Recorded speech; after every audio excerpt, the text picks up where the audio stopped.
Bien, tenemos las Navidades ya ahí encima, prácticamente ya estamos encendiendo la última vela de Adviento y celebrando que el Señor Jesús ha venido, ¿verdad? Bien, pues el deseo de mi corazón para todos vosotros, queridos, es que viváis una Navidad llena del sentido que tiene, cosa que cada vez es mucho más difícil, porque hoy en día hay tantas voces, hay tanto ruido alrededor de nosotros que muchas veces es difícil oír la voz del Señor, la voz de Dios, la voz de Jesús, y es bastante complicado. Es como cuando estás en medio de una conversación y hay otras muchas conversaciones, no sé si os ha pasado alguna ocasión, que hay mucha gente y están todos hablando, todos muy fuerte. Tú estás intentando, pues, percibir, discernir qué es lo que alguien te está diciendo, pero hay tanto ruido, hay tantas voces alrededor tuyo que a veces es muy complicado, es muy difícil. Y vivimos en tiempos en donde cada vez es más difícil encontrar, como digo, la voz de Jesús y la voz de Dios en medio de todos los ruidos y todas las voces que hay a nuestro alrededor. Y con la Navidad nos pasa algo muy parecido. Con la Navidad nos pasa algo muy parecido. También cuando repasamos el contexto de lo que es la Navidad, cuando nos encontramos con aquellos textos tan entrañables, ¿no?, que nos hablan, pues, de un niño envuelto en pañales, se nos escapan otros aspectos y nos quedamos simplemente con esa imagen tierna, esa imagen cálida, esa imagen, pues, conmovedora, ¿verdad?, de un bebé envuelto allí en pañales en medio del pesebre. Y me gustaría hablar de uno de esos aspectos que pueden parecer ocultos o que se nos pueden pasar de una manera inadvertidos, pero que explican la asombrosa verdad, o una de las asombrosas verdades que encierra la Navidad para todos nosotros, para el ser humano en general. Vamos a ver primero un vídeo. Vamos a ver un vídeo. Nicole, ¿lo tienes preparado, por favor?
Ein Britter kommt!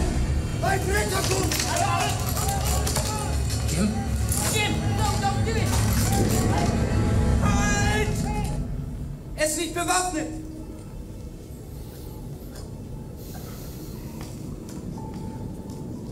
Nein, Otto!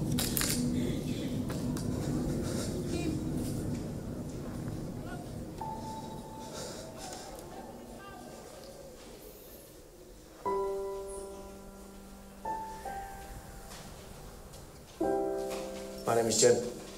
Mein Name ist Otto. Pleased to meet you, Otto. Freut mich. Rose, she's calm. Ist schön. Ist schön.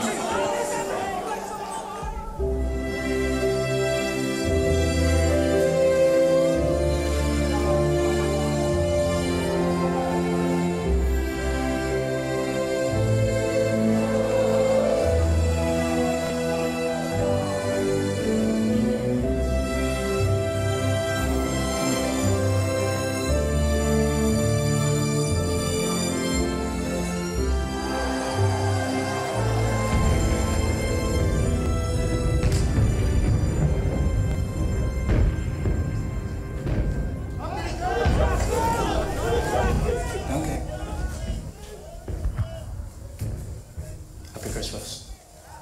Frohe Weihnachten.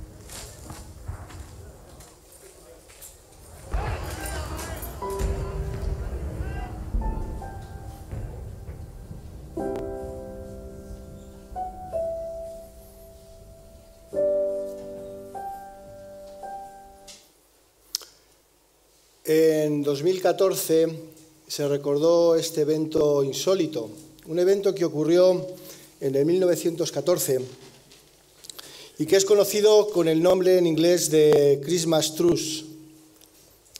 Ocurrió 5 meses después de que comenzase la guerra y solo ocurrió en 1914. En el 15 no ocurrió, en el 16 tampoco, en el 17 tampoco ocurrió. Unas 100.000 personas más o menos participaron de eso, sin órdenes, sin nadie que lo preparase, solo la gente salió de sus trincheras y se abrazaron. Recogieron a sus muertos, se cortaron el pelo, jugaron al fútbol. ¿Qué produjo eso? ¿Qué hizo que eso sucediera? Porque es muy curioso. Solo ocurrió en la parte occidental del frente, es decir, donde se estaban enfrentando los alemanes y los británicos. En otras partes donde se estaban enfrentando los alemanes con los belgas o los alemanes con los franceses, casi no ocurrió ninguno de estos acontecimientos. Y lo que quiero proponeros que esto sucediera es una cosa que se llama Navidad. Una cosa fantástica que ocurre una vez al año y que nos recuerda que alguien fue capaz de intercambiar algo con nosotros. Nosotros nos intercambiamos regalos porque hubo alguien que fue capaz de intercambiar vida con nosotros. Pero eso no fue la realidad, eso no fue solo la realidad, porque el día 26 la guerra continuó. El día 27 la guerra también continuó y la guerra duró hasta 1918. Más de 9 millones de soldados y más de 13 millones de civiles de toda Europa murieron en aquella guerra. La Gran Guerra se le llamó a esa guerra, la Gran Guerra. ¿Cuál es la diferencia entre una tregua y la paz? ¿Cuál es la diferencia entre una tregua y la paz? La tregua, que es en medio de todo el combate, ¿verdad? Paramos un tiempo y luego nos volvemos a pegar tiros. Y la paz es que esto ya se ha acabado. Fin de la hostilidad, fin de la guerra, ya no hay más lucha. Esa es la diferencia entre una tregua y la paz. Y yo me pregunto, ¿por qué somos incapaces de conseguir la paz definitiva?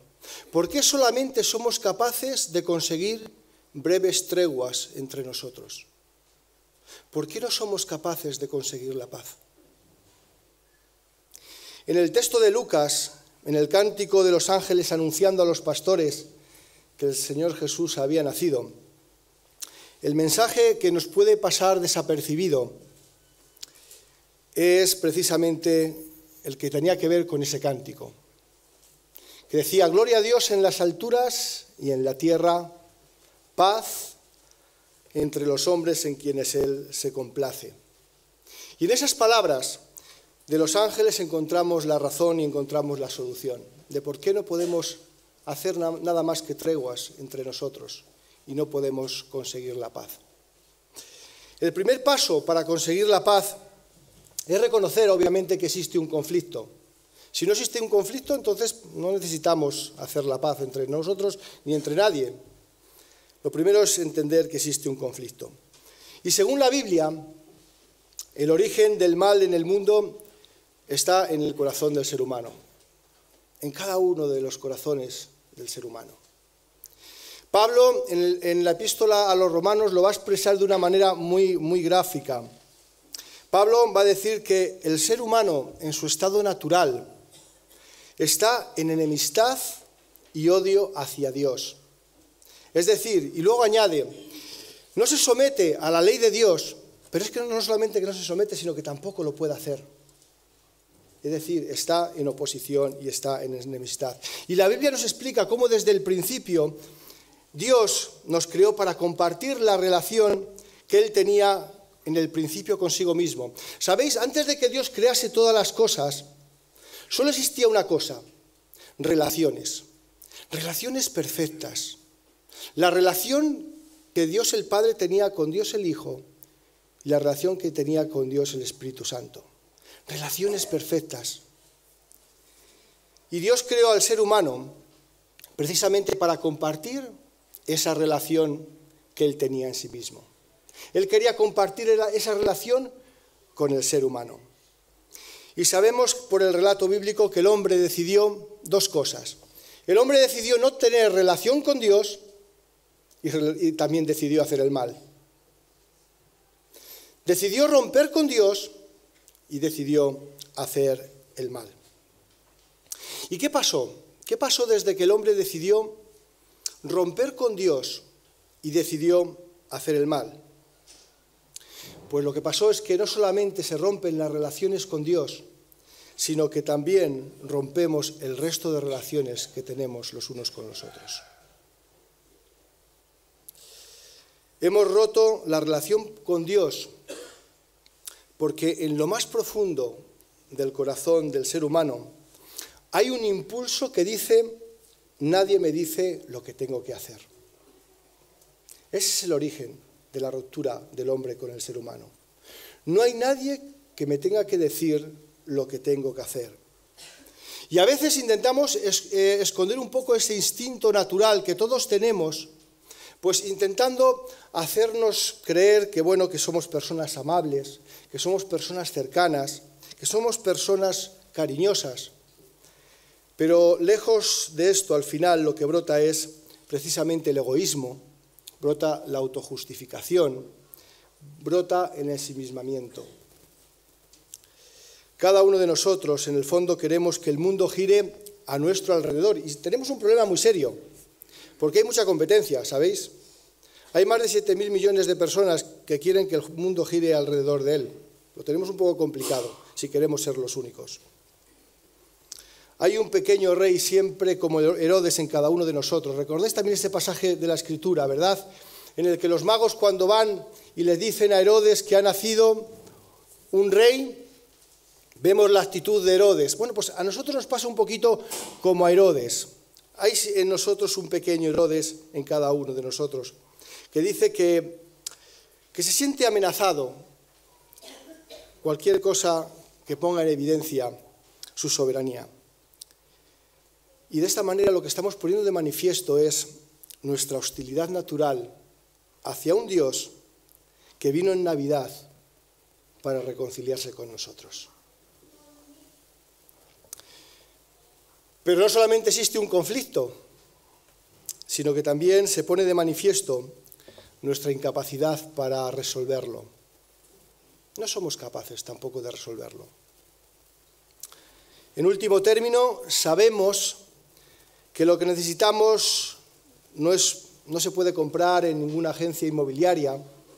Sabemos que lo que necesitamos para resolver esto no podemos comprarlo entrando en un concesionario de coches, ni entrando en el Corte Inglés, porque lo que necesitamos para resolver esto es a Dios mismo. Cada uno de nosotros, el ser humano en general, somos personas rotas. Como esa pequeña figurita de porcelana que se ha caído y que hemos intentado muchas veces de pegar, de reparar, para que no se note. Pero cuando pasamos el dedo por esa figurita, vemos y decimos: aquí se ha roto algo. Y aquí también se ha roto algo. Y aquí también se ha roto algo. Los seres humanos estamos guiados precisamente por el motor de la autojustificación. Tenemos que creer que somos competentes, que nos las podemos arreglar por nosotros mismos, que no necesitamos a nadie, que no somos muy vulnerables. Y nos cuesta reconocer que todos tenemos límites límites físicos, límites emocionales, límites espirituales. Es muy curioso, esto nos pasa a todos a menudo, y todos lo hacemos. Cuando decimos, es que no quiero molestar, no he pedido ayuda porque no quiero molestar. ¿Sabéis lo que estamos diciendo? Puedo arreglármela sin nadie. Yo no necesito de nadie, yo soy autosuficiente. Porque pedir ayuda es reconocer que yo no lo puedo hacer todo. Es reconocer mi debilidad. Es reconocer que tengo debilidades y que no necesito, y que necesito un Salvador. Yo no soy alguien que tenga que ser ayudado, nos decimos una y otra vez. Y sin embargo, ¿sabéis lo que nos pasa? Que vamos renqueando. Tengo heridas por todo el cuerpo, por todos los lados, pero no necesito a nadie que me ayude, porque yo puedo hacérmelo, lo puedo hacer por mí solo. Esa es la actitud del ser humano, una y otra vez. Eso es igual que cuando decimos que no tenemos límites, que los límites solo existen en nuestra mente y que lo único que tenemos que hacer es superarlos, que tenemos que vencerlos y que nosotros podemos hacerlos. Queridos, los límites existen. Tenemos límites físicos y yo os puedo mostrar mis límites físicos, ¿sabéis? Yo nunca voy a llegar a correr como Usain Bolt. ¿Estáis de acuerdo? Ni podré jugar nunca como Messi ni como Ronaldo. Yo tengo límites físicos. Tengo límites emocionales por todos los lados. Hay un montón de cosas que no puedo hacer. Y que cuando intento hacerlas para ayudar a otras personas, lo único que hago, ¿sabéis lo que es? Que la picio. Lo lío. Meto la pata. Porque no sé hacerlo todo. Tengo límites espirituales porque tampoco sé relacionarme con Dios como debiera. Porque el pecado se ve en mi vida por todos los lados. Cada vez que me muevo se ve el pecado. Incluso cuando estoy parado se puede ver el pecado en mi vida. Y la venida de Jesús es la señal precisamente de nuestro fracaso. Es la señal de que tú y yo no podemos por nosotros mismos. Ese niño en el pesebre nos está diciendo, he tenido que venir, he tenido que dejar mi trono, he tenido que asumir todos tus límites, esos que tú no ves, esos que no estás dispuesto ni siquiera a reconocer. Y he tenido que pagar el precio solo porque tú no puedes. Eso es lo que nos está diciendo el Señor Jesús desde el pesebre. No podemos. El mensaje de ese niño es el mensaje de tu fracaso y el mío. Y eso, ¿sabéis? Siempre es una ofensa para el motor de la autojustificación. Para aquellos que siempre pensamos que nos las podemos apañar por nosotros mismos. Y el Señor Jesús nos está diciendo, no puedes. No puedes. Por eso la Navidad es una gran noticia. ¿Sabéis por qué? Porque nos dice que somos bastante peores de lo que pensábamos, pero que Él es más grande de lo que creíamos. Y eso es evangelio, esa es buena noticia. Porque está al alcance de tu mano, no está al alcance de tus obras, está al alcance de tu mano. Porque el Señor Jesús vino a traerlo para ti y a traerlo para mí. Pero la paz no solo es paz posible para con Dios, no solamente podemos reconciliarnos con Dios, porque existe un conflicto, sino también es posible, como dije al principio, ya que las relaciones entre nosotros también se ven afectadas, porque un día decidimos darle la espalda a Dios y decidimos hacer el mal. Y las relaciones entre nosotros también se rompen, también se han roto, también son difíciles, son diferentes. ¿Recordáis lo que ocurrió en la primera familia? La primera familia, y había dos hermanos, Caín y Abel, los dos primeros hermanos de la primera familia. ¿Qué es lo que ocurre con Caín y Abel? ¿Qué es lo que nos dice Génesis 4? ¿Qué es lo que seguimos leyendo en el texto bíblico? En los capítulos 5, en los capítulos 6, en los capítulos siguientes. Lo que leemos y lo que encontramos es violencia, más violencia, mucha más violencia, hasta el punto que si Dios no llega a detener todo aquello que estaba ocurriendo, los seres humanos habrían acabado entre ellos mismos.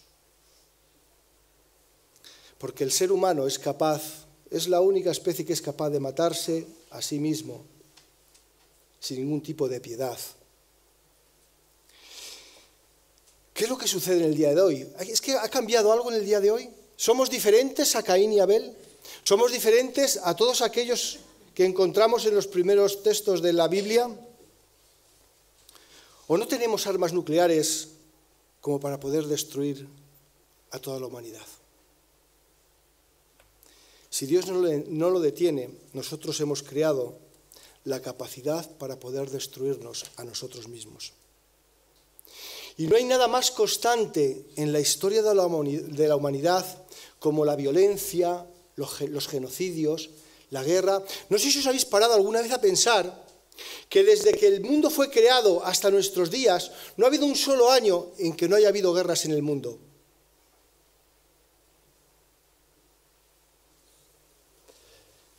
Pero junto a esa violencia que es más visible, que puede ser más llamativa, que pueden aparecer en los diferentes medios de comunicación con gran espectacularidad, también existe otra violencia, una violencia diaria que el ser humano produce, en la que cada uno de nosotros somos actores y receptores, somos verdugos y somos víctimas.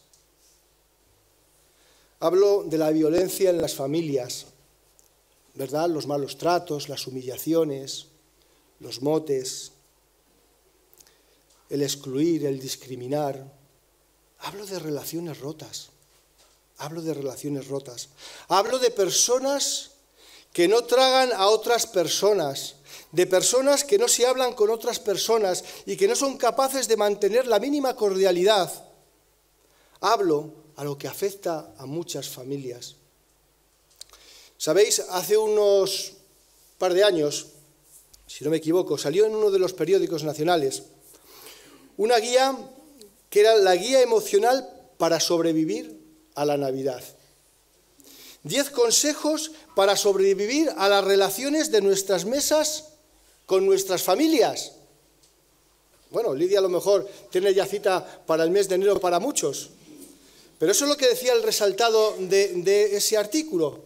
Decía un psicólogo que en noviembre ya hay gente que le está pidiendo cita para el mes de enero porque no saben cómo van a terminar después de comer con los víboras de su familia. Y no van a cenar con los enemigos, sino con los suyos, con sus seres queridos.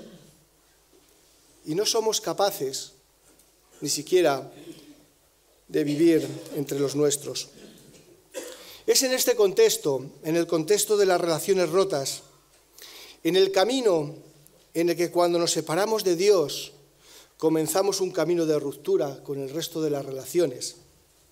Es en este contexto en el que la Navidad también viene. La Navidad no viene en el contexto de todo perfecto. La Navidad viene porque Dios, el Dios de amor, manda a su Hijo a unos seres que le rechazan y que no quieren tener relación con Él. Está claro que Jesús ha venido para restaurar la paz perdida. Está claro que Jesús ha venido para reconciliarnos con Dios, pero también para reconciliarnos entre nosotros. Y cuando Pablo escribe a los Efesios en el capítulo 2, les cuenta los efectos de la obra de Cristo. Fijaros lo que dice en el capítulo 2, versículo del 14 al 16. Dice, porque Él mismo, hablando de Cristo, es nuestra paz, quien de ambos pueblos hizo uno, derribando la pared intermedia de separación, aboliendo en su carne la enemistad, La ley de los mandamientos expresados en ordenanzas para crear en sí mismo de los dos un nuevo hombre, estableciendo así la paz y para reconciliar con Dios a los dos en un cuerpo por medio de la cruz, habiendo dado muerte en ella a la enemistad. Para romper la enemistad solo había una solución, que Jesucristo tomase la causa, aquello que cause la enemistad, es decir, nuestro mal, nuestro pecado, y Él lo asumiera. Si Él no quita lo que nos separa a unos de los otros, si Él no carga sobre sí el mal tuyo y el mal mío, es imposible que nos podamos reconciliar el uno con el otro. Él cargó en su propia carne nuestra enemistad. Y eso es lo que hizo posible que hoy nos podamos incluso entre nosotros reconciliar. Queridos, es hora de tomar decisiones. Es hora de tomar decisiones. Es hora de transformar las treguas en paz permanente. Pero para que esto suceda, tenemos que pasar de las buenas intenciones de Navidad, de las buenas intenciones de las cenas de Nochebuena y de Navidad, porque cuando llega el día 26, todas esas buenas intenciones muchas veces han desaparecido. Tú y yo no podemos solos. Tú y yo no podemos solos. Solamente Él puede restaurar las relaciones.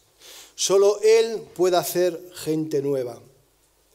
En Juan 14, ¿recordáis las palabras de Jesús? Él nos dice, mi paz os dejo, mi paz os doy. Yo no os doy la paz como ¿quién? Como el mundo la da. Es mi paz, no la del mundo.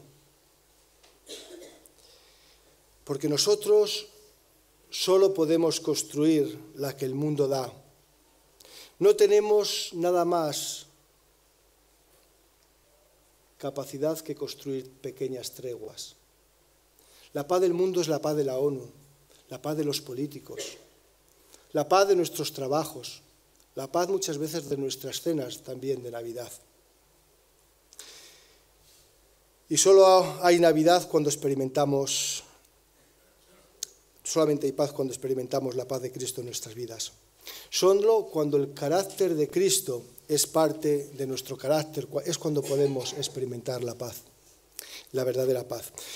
¿Recordáis lo que nos dice Pablo a los Gálatas en el capítulo 5? Cuando nos habla del fruto del Espíritu Santo, que tiene que ver precisamente con ese carácter, con el carácter de Cristo reinando, siendo parte de nuestra propia personalidad. Cuando nosotros intentamos ser igual que Cristo, al final el carácter de Cristo se reproduce en nosotros. Y nos dice que entonces hay una serie de cosas que se ponen de manifiesto. Entre ellas, amor, gozo, ¿y cuál es el tercero? La paz. Paz. Puedes restaurar tus relaciones, puedes restaurar tu vida. Este es el mensaje de la Navidad. Puedes tener una experiencia mucho mejor de la que estás viviendo. Y eso lo puedes hacer porque el Señor Jesús vino un día a la tierra. Por lo tanto, no puedes dejar que el mensaje de la Navidad pase por encima de ti como si tuviera que ver con otras personas, como si no tuviera nada que ver contigo. ¿Por qué? Porque no estamos celebrando el nacimiento de alguien. Estamos celebrando una venida. Estamos celebrando de que la persona de Dios en Jesucristo ha venido porque quiere restaurar la relación que tienes rota con Él. Y yo te invito a que en esta mañana te acerques a Él. Él que te está tendiendo la mano y que restaures esa relación rota. Y si es así, ahora después, cuando terminemos, me gustaría ayudarte. Si quieres hablar conmigo, puedes hacerlo y me gustaría ayudarte. Pero por otro lado, me gustaría terminar con una nota un tanto biográfica. Este año 2017 para mí en lo personal ha sido un año muy, muy duro. Muy duro. Para la Iglesia también ha sido un año muy duro. Y el mensaje de Navidad también tiene que ver con restaurar las relaciones entre nosotros. Hay muchas razones por las que debemos restaurar las relaciones entre nosotros. Y una de ellas, que es la que me gustaría dejar en vuestra mente, es la que encontramos en el Evangelio de Juan, en el capítulo 17, los versículos del 21 al 23. Y que dice ahí el Señor Jesús que nosotros debemos mostrar en un mundo roto, en un mundo que está totalmente desestructurado, debemos mostrar que somos uno, nos dice ahí el Señor Jesús. Para que la gente sepa, y lo dice en 2 ocasiones, que el Padre envió al Hijo, para que el mundo sepa. Sin eso nosotros no podremos hacer el trabajo que Jesús nos encomendó. ¿Y cuál es el trabajo que Jesús nos encomendó? Pues traer esperanza a este mundo. Traer el mensaje de salvación a este mundo. Nosotros tenemos un encargo fantástico de que un mundo que está roto, un mundo que está sin esperanza, puede tenerla en la persona de Jesucristo. Por ello, tenemos que saber también reconciliarnos entre nosotros. Porque ellos no saben que el Padre envió al Hijo en Navidad. Si al mirar a la Iglesia, no ven en la Iglesia que hemos bajado las armas, que entre nosotros hay amor, hay unidad, no hay rencor. Las relaciones que puedan romperse se pueden restaurar.